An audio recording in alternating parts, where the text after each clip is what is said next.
Yun yan na samtang nag-scroll ko sa akong cellphone sa social media, sa Facebook, nakakita ko kabahin sa usa ka istorya sa usa ka deer. Ang mong deer, manganakay na siya.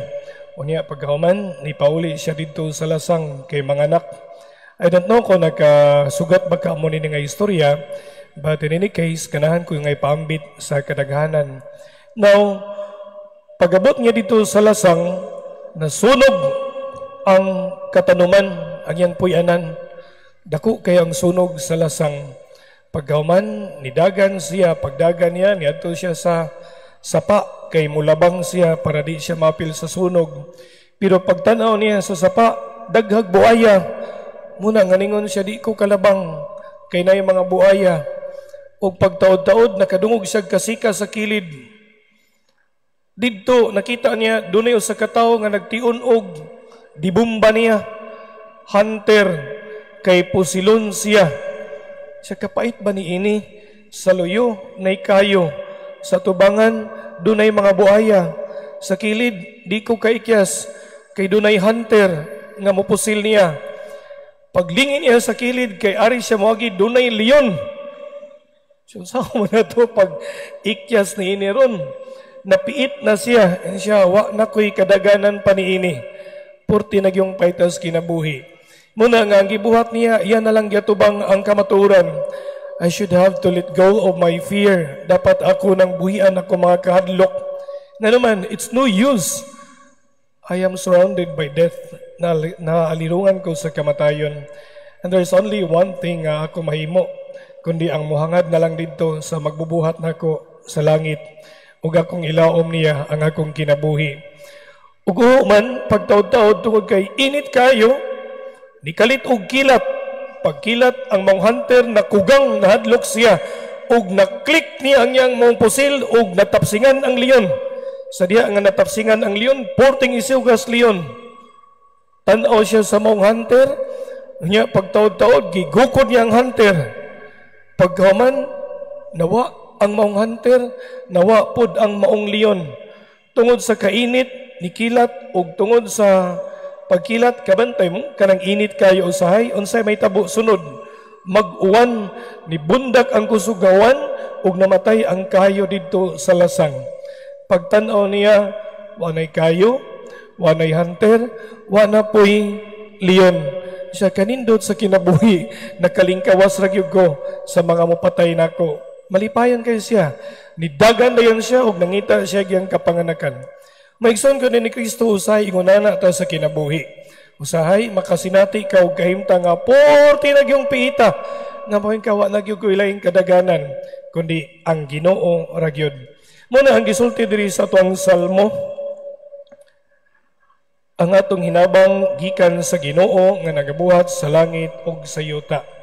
Ang atong hinabang gikan sa Ginoo nga nagabuhat sa langit ug sa yuta. Kay nganuman usay di ka kaduol og panabang sa imong isig katawo. Kang imong isig katawo matud pabitaw sa uban moingon lisod kay ako mga igsuon pader. Kay nganuman imbis nagka problema ka tabangan kag duot. Imbis nagka problema ka nangay kag tabangan kag duot. You see, sometimes the people whom we're expecting to help us mauray maunay nimo. Nabitaw tayo sa amahan bitaw nga himalation, unya paggahuman ni hangyo siya og pari kay magpahilog siya. Unya niadto ang pari kahilugan ang maong amahan. Pagkataod-taod na ang pari niabot, pagabot niya ang maong lalaki luspad na kayo. Nipungko ang pari og nagsugod og ampo iyang gihilugan, gibadlisan niyang agtang, gibadlisan po niya ang mga pad. Nagampo ang pari.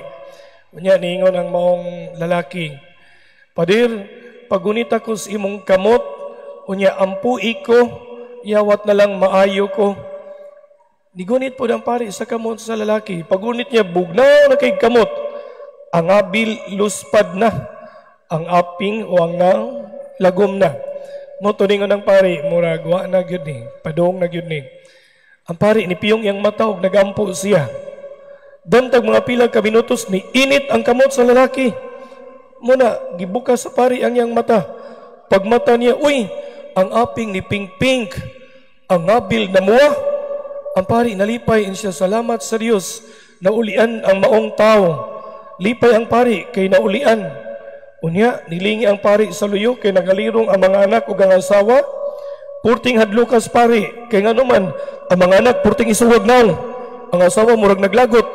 Ingon ang pari, unsa man ni muram ni slag nasuko nako? Unsa man nakoy nasulti nga di maayo, nakoy nagapalagot nila nga murag galagot sa pari. Mo to ang pari nahatog barog paghuman nanangib, ma'am, ang inyong daddy maayo naman.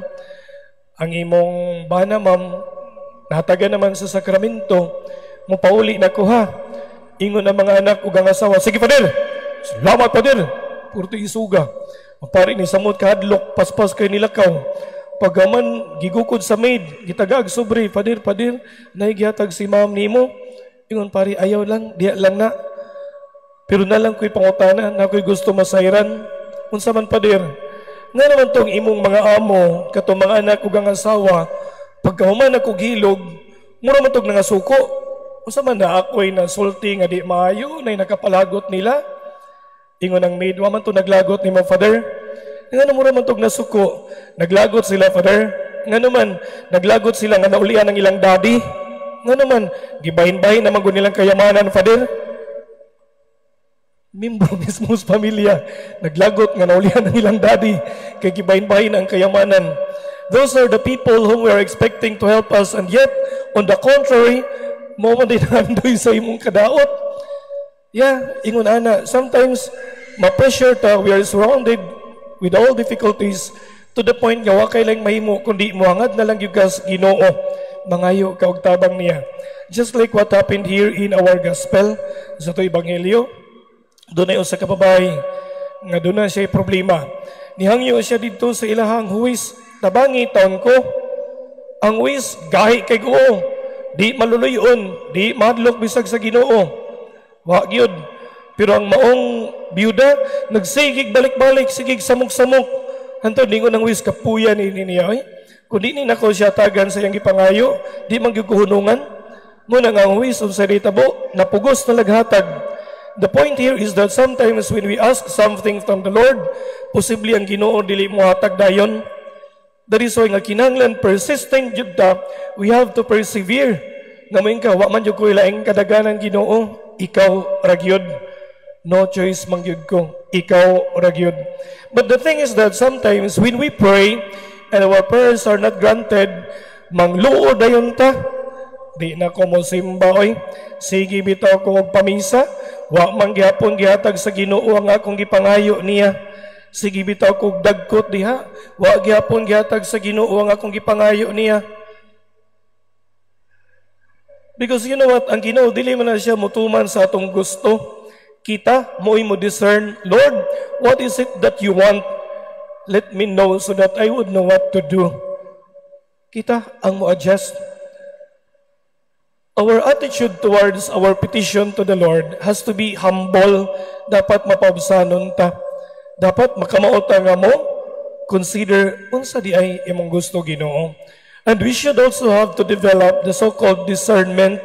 Unsa man ang discernment? Try to find out pamalandungi kuno kung kanang imong gipangayo makatabang bagyod na nimo. Pamalandungi kuno kung kanang imong gipangayo makatabang bagyod sa imong pamilya. Kay basin ba personal ambition lang na nimo nga makadaot na nimo og sa imong pamilya. Pero mao ni ang atong batasan, dali ra kay tang may ubos. Di na ko magampo, di na ko mo simba, kana nagpailala nga wa gyud ta motubo sa pagtuo. Still, we are very immature in our faith. Kay kung doon na kay pagtuo, makayon ka, depende nimo Ginoo kung sa imong ihatag. Mabita na sa pagampo nga mahana mo, moingon man ta, matuman ang imong pagbuot. Matuman ang imong pagbuot, dili ang among pagbuot. Pero niingon to, doon yung sa kapari ba? Ingon siya, duha ko nung nagka-version ng amahan na mo. Una, the version nga gitudlo ni Kristo. Ikaduha, ang version ko nung nato. Unsa man? Naana siya dakong kalahian. Kaya ang version nga gihimo ni Kristo, niingon si Kristo, matuman ang imong pagbuot, dinhi sa yuta, maingon, sa langit. Ang ato alain man kuno, matuman ang imong pagbuot, dinaras langit ko to, way labot siyuta. Kay diri siyuta kami magbuot-buot. Muna itong version, Ama na mo na sa mga langit, pagdaigo ng imong ngalan, pagaman pagabot dito, matuman ang imong pagbuot, dinaras langit, way labot siyuta. Kay diri siyuta kami magbuot-buot. Kita may magbuot. Ako'y magbuot kung unsay bakak, unsay di. Di ba? Ako'y magbuot kung unsay legal o unsay di. Ako'y magbuot kung ang corruption sa ba or di. You see? But then here in our gospel, kinanglan, doon na gito'y batasan po sama nining mong babae. Nga bisan o kapila kagibalibaran, you have to persevere. Because sometimes the Lord would test our faith. Usahay, tistingan juga, bibibit, tanaw na to, asa ko to, bimang pagtuo. Kung mangluod ka, muundang ka, pildi ka. Pero kung magpabilin ka, padayon ka, hangtod, makabot nimo, makadaog ka. Maigsoon ko na ni Kristo, hinaot punta sa tong pagpadayon ining Santos Kamisa, magkakataon kita sa kinaiyan ining mong babae, ug sa maong usa sa dear naway laing tanghangdan kundi ang Ginoo ra gyud ug nga ang iyang pagbuot may matuman.